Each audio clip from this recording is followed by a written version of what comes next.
If Anwar and Zahid is interested to remain as government, if they see it as imperative for them to be in the government, Anwar, because he wants to advance and continue advancing his reform agenda and turn Malaysia into a better Malaysia for this generation and future generations, to enhance our dignity in the global standing, to enhance kita punya harmony, to progress and flourish kita punya economy. If he has noble intentions for the country, then he should ask one question. Zahid, I think his priority would be try to lepas, and tak tahu macam mana nak lepas. He can try his best, tetapi he must know that if kerajaan Madani falls and he's not in the government, the new government will punish him nicely and he will confirm masuk jail. Kalau anda Madani ni tak tahu macam mana boleh lepas masuk jail ke tak tahu. Tapi cuma kalau aku jadi Zahid, chess game, my better bet is to remain in this Madani, because here at least I'm TPM. I can do a good job, I can appease the rakyat, make rakyat also happy with this government, and they'll be more forgiving and more agreeable kalau later on aku dapat royal pardon even if I'm found guilty for Yasa Akabudi. Okay, tapi they should do some form of a referendum or rather check dengan rakyat, okay? Rakyat yang bukan pro BN, okay? Rakyat ada yang pro Perikatan Nasional, ada yang pro Madani government, yang actually pro Pakatan Harapan government, ada juga yang pro BN dan UMNO. So dalam yang pro BN dengan UMNO ni, berapa orang yang which tak banyak dah pun, dah tinggal berapa kursi, 26 kursi saja. Yang tak banyak ni pun, berapa orang yang in favour of letting a kleptocrat like Najib free, go scot free. Dah kibau, dah sakau punya banyak duit rakyat, and then after that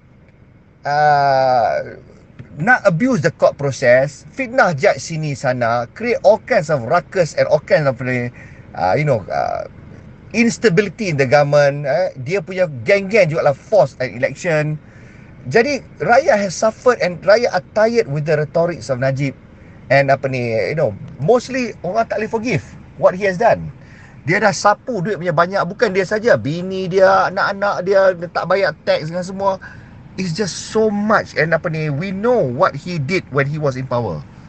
Jadi orang pun tak percaya banyak UMNO. Although UMNO pun ada dia punya supporters lah. Okay, so now tanya satu je lah. I am against Perikatan Nasional because to me those are satu parti bigoted, also crooked. Satu lagi also crooked tapi konon-konon Mr. Reform, tapi dia orang pun sakau duit juga. So to me Perikatan Nasional is a no-go. It's really not the ideal government as far as I'm concerned. Okay, UMNO memanglah masalah, sebab UMNO is a ally now because dia tak banyak kursi. Kalau UMNO 60-80 kursi, then you see the monster for what they are. Now with 30 seats pun BN ni, they are becoming monster. Dia nak pressure King Agong untuk pardon a kleptocrat, a convicted kleptocrat where 13 judges find him guilty as charged, all 7 verdicts. Jadi every rakyat lah, siapa-siapa yang dengar apa aku tanya ni, tanya satu je lah. What would you prefer? Would you prefer Anwar Ibrahim continue to be PMX, tapi Kleptocrat Najib walks free, facilitated by this PMX and the government? Okay, scenario A. Or scenario B, Najib stays in lockup and whichever new government naik, kalau kerajaan mana jatuh, ensure that all the crooks be sent to jail. So mana lagi penting? Najib stays in jail for the financial carnage he has caused the nation and our future generations, ataupun Anwar remaining as PM? Mana lagi penting? Jawab soalan tu. Tepuk dada, tanya selera. For me, I declare siap lah. I don't care if Anwar get kicked out as the PM as long as Najib stays in jail. I am not okay with Anwar. In order to stay as PM, Najib lepas keluar for what he has done.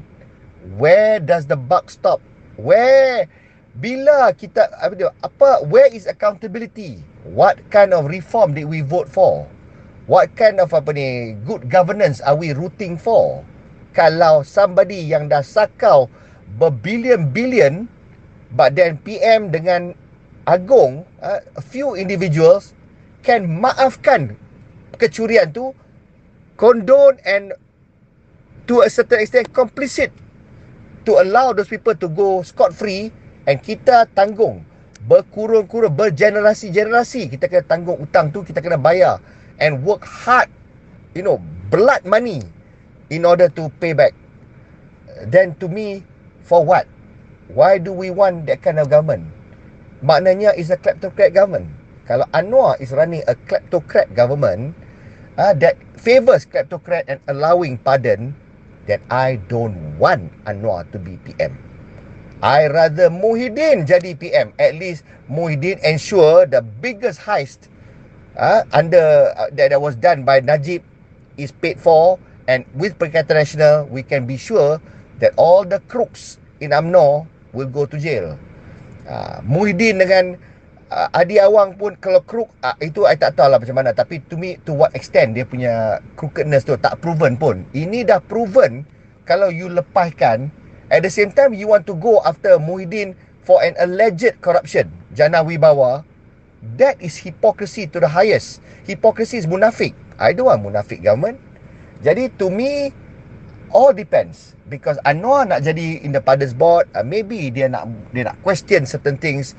Maybe dia nak be part of that deliberation to come up with a very rational punya decision whether or not to pardon Najib, to recommend pardoning to Najib.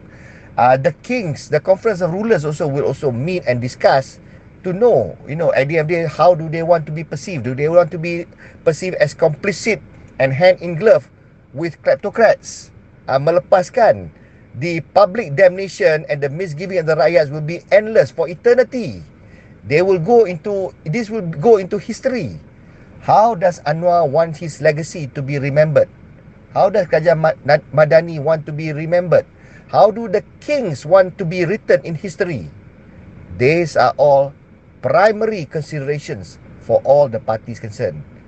But my underlying point is, between Anwar being PM and Najib staying in jail, to me the latter is more important. Najib staying in jail doesn't matter if Anwar doesn't become PM anymore. I am not going to sacrifice and allow a kleptocrat to walk free just because I want my chosen PM to remain as PM. That's me. Siapa lagi setuju dengan aku, siapa tak setuju, speak out. I've shared my point, and everybody mesti tepuk dada tanya selera. What is more important? Anwar BPM or Najib walk free? Mana satu penting? Anwar BPM, Najib walk free, ataupun Anwar not PM, Najib stays in jail? Mana lagi penting? Senario A, Anwar continue to be PM, Najib lepas. Senario B, Najib stays in jail and pay for his crime and money is whatever yang boleh recover, tapi PM bukan Anwar. Can even be from Perikatan Nasional. What say you?